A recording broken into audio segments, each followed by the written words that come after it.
zombie. Chicken boy. It's the chicken apocalypse. Great heavens! Let's move on.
Thank you all for coming out here in the storm St. Charles. An early but spirited crowd, I like it. Thank you all for attending. Who's ready to hear from the Justice League? We're going to introduce them one at a time. They're going to come out and grab their mics, and then we're going to get started. And again, I want to make sure you all remember, this panel's for you. We've got this mic station right here center stage. If you have a question, pop up to the mic, and you can ask it for the group. You can ask it for whoever you want. And then if you have another question, there's a line. Just kind of step in the back of the line, let the next person come through. Plenty of time to get everyone in. So without further ado, we start out with our Themysciran princess, the amazing Amazon Wonder Woman, Susan Eisenberg!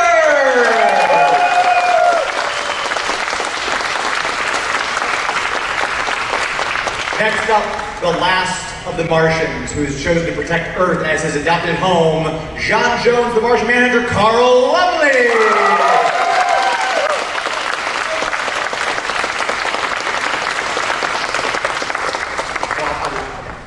The Winged Wonder from Thanagar, everyone's favorite space cop. Please put your hands together for Maria Canals Barrera!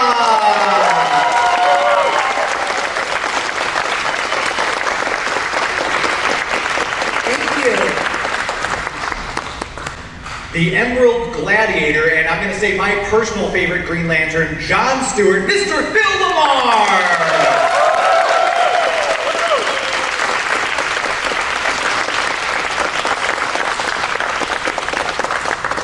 And the final component, the man who draws them all together, because he's an artist. I'm terribly clever, shut up.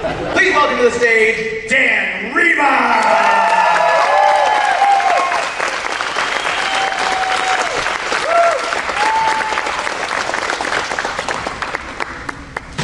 So now that we have everyone here, I just want to let you know, this is actually an intervention for Maria, the coffee. We have to talk about it.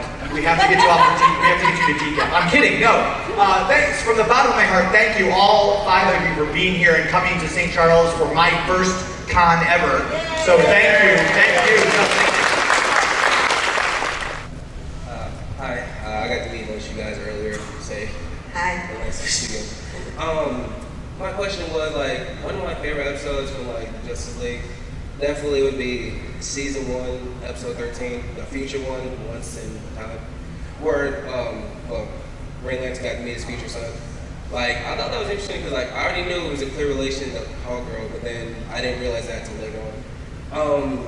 I know they sprung that on you guys, like you said earlier.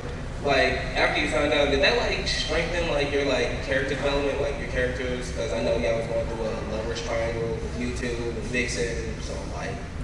You just didn't look in your face, you're like, you don't know. Yeah, Maria did. Well, I already, it's easy to love Phil. He's really sweet, he's talented and funny, and so, that helps when you have to fall in love with somebody on paper or on screen, to just add what you were already feeling for the actor. And if you hate the actor, then you have to attribute things you would wish you had. It takes a lot of imagination. So I thought it was just brilliant how it just got deeper and more vulnerable and more human-like, and it was fun. Wasn't it fun? Oh yeah. And for me, it did strengthen my development as a character to have that go on. But then like, I remember at the end of there, like when your character walking by and they went back to the present, he just had a look on his face that's like, what if? So like, that's a possibility, but I'm like, wouldn't be a bad possibility as that. Especially when Static made that bird joke by laying the egg, I'm like, I cracked up, so. Thank you very much, thank you. Thank you. What's interesting though is that character, the Warhawk character, was introduced in Batman Beyond in the call. So we did the Justice League Unlimited as a different version of the characters, and he was in there. And we didn't know who his parents were in that episode. And it was one of those things where when they decided to revisit, they went, well, duh. It's like, absolutely. When you say we didn't know, Bruce didn't even know? I don't think they had because the Justice League hadn't, Right. Justice League show hadn't existed yet. Wow. So I mean, it's possible we probably thought, oh, it's probably offspring of Hawkgirl, but we didn't know Green Lantern. We didn't know that was going to happen yet. So, you know, and I think the only thing was like, we had an Aqua Girl that was clearly like Aquaman's daughter. So, who was played by Ariel, the Little Mermaid, Jodie Benson. So, it's like, that's a joke. Speaking of Maria singing, when you go over there to visit Maria, ask her to do her Cher impression for you. They've seen it. Yes. With everybody, and I was very, and I was trying to hold back my laughter, and amazing, they could be so relaxed and funny. The guys were hilarious. And Michael Rosenbaum was Flash. He was in the room, you know, making jokes, right? Always. He's very You funny. know, the whole thing with the van was actually, the Flash van, that actually was real. They saw him on a like Pimp My Ride show or something. He really had a van, and so they put that into the show because it was real. So your reactions to him were like exactly what we were thinking watching the show. Yeah. So. Thank you. Thank you. We got time for just one last question. I'm sorry, but one last question for the group. Yes, please, Harley. Did you try to get Bruce Timm and Paul Dini? I tried to get everybody here. Maybe wouldn't like to see Bruce Timm like this. When it comes to voice acting, are there types of like things that you enjoy more or less than other things? Like I've done a few like things with some friends online, and like at the end of whatever we're doing, like, all right, now we have to do the grunts. And Well, the best thing about voice acting is you're able to do characters that aren't just what you look like. With on camera and on stage, it's like, no, you can't. Like, you know, on camera, I can't play a basketball player, much less a Green Lantern. But I can do the voice of one. You played Michael Jackson. like I just have in my own experience things like being pulled aside in our projects, just like, hey, can you do those monster noises you do, those generic monster noises, or hey, we need you to do the funny laugh, that highly voice, the whatever.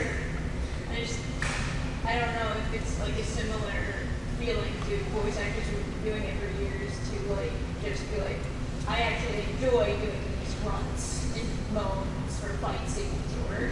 I enjoy it. Yeah, that takes practice. I enjoy it. It's a stress reliever. Ha! I love it. I think I loved every aspect of it. For me, I was used to walking around. It was stage for me. When I got into that room, we would talk about what would happen in the day. I would come in my mind as Jean, because I had to show up prepared, because I was in awe of the people that I was working with. I was in awe of their talent, straight up. And so I was probably the quietest person in the room, because I just wanted to listen to everybody. And the thing about being in the studio together, because sometimes if I was doing something somewhere else, I couldn't be there for those, so I would have to come in by myself. And that was when I felt the most Jean, because I was so alone. Well, it's much easier to play a scene together. Exactly. And that's what I loved about it, because I felt like I was part of a company. And that when you're part of a company, it's not incumbent upon you to be primary or lead or the quirky one or the character. It's incumbent upon you to be part of it. And that wholeness is what ultimately comes out of the session. So it was joyful. And I remember most of the time I felt like I was in observation mode and just enjoying this experience that was somewhat similar to stage, but so much better. Yeah. So I loved it. I loved everything they asked me to do. Even if I didn't love it, I made myself love it. Thank you for the question. Thank you. And that's time because we've got some other folks from the Greater St. Charles Convention and Visitors Bureau. They did a lot to help us out here. The Foundry Art Center themselves. So if you see anyone who works here, if you're in St. Charles, go into the CBD and thank them for making this happen. And also all of our volunteers. Thank you, thank you, thank you, thank you, thank you, thank you. Thank you to all of you who showed up. The Two Rivers League. And thank you to Chef Liz, if you're listening. Chef Liz, Chef Steve, and Betty in the green room. Thank you for all your help with the food. And another round of applause for your Justice League. Yeah, you know, stay put. Susan has a great idea, and I should have thought of this. We're going to do a group selfie this way so we can see all of us in the crowd. So we're going to tag this up on the Two Rivers Facebook page and Instagram. So stay where you are, lean in a little bit. I got long arms. You want me to get in the front to do it?